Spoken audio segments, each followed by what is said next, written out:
আমরা সবাই কুণাল সরকার এবং শাসক আর্থিক সরকার, আমরা সবাই কুণাল সরকার,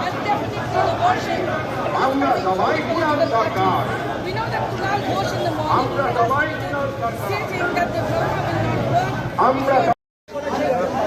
আমি তো আমার শপথ রেখেছি অক্ষরে অক্ষরে, আমি তো আমার শপথ রেখেছি অক্ষরে অক্ষরে।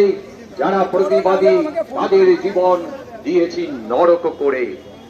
দাবিয়ে বেড়াবে আমাদের দল, বলতে কবে না কথা বজ্র কঠিন রাজ্য শাসনে, সেটাই স্বাভাবিকতা। গুলির জন্য সমস্ত রাত, সমস্ত